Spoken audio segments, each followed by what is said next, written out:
ఉన్నారు. కష్టపడి బతక్కుంటా పిల్లల్ని చంపి నోరులేని జీవులు చంపి మీరు వ్యాపారాలు చేస్తారా? నాకు విఎస్పిసిఏ క్యాట్స్పై జరుగుతున్న హంటింగ్, స్మగ్లింగ్ మరియు కన్జంప్షన్ లాంటి క్రూయల్ యాక్టివిటీస్ను విజయవంతంగా అడ్డుకుంటూ వస్తుంది. కొన్ని నొమాడిక్ ట్రైబల్ గ్రూప్స్ గబ్బిలాలు, స్పారోస్, డిఫరెంట్ బర్డ్స్ మాత్రమే కాకుండా పిల్లులను కూడా వేటాడి మీట్గా ఉపయోగించేవారు.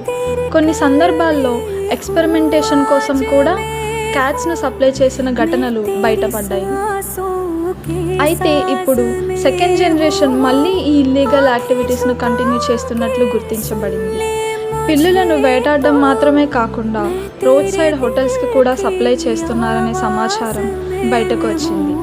ఇటీవల కూర్మనపాలెం దగ్గర ఎస్కోటా ప్రాంతానికి చెందిన వారమని చెప్పుకుంటున్న కొంతమందిని యానిమల్ లవర్స్ మరియు విఎస్పిసిఏ టీం రెడ్ హ్యాండెడ్గా పట్టుకున్నారు. అక్కడ ఒక పిల్లిని సేఫ్గా రెస్క్యూ చేసి రిలీజ్ చేశారు. ఈ విషయం వెంటనే పోలీస్ స్టేషన్కి ఇన్ఫామ్ చేయగా యానిమల్ లాస్ ప్రకారం వారిపై ప్రాసిక్యూషన్ మరియు లీగల్ యాక్షన్ ప్రారంభించారు. ఇలాంటి క్రూయల్టీ ఇంకా సొసైటీలో హిడెన్గా కొనసాగుతుండడం చాలా బాధాకరం. యానిమల్స్ను ప్రొటెక్ట్ చేయడానికి పబ్లిక్ అవేర్నెస్, విజిలెన్స్ మరియు స్ట్రిక్ట్ లా ఎన్ఫోర్స్మెంట్ చాలా అవసరం.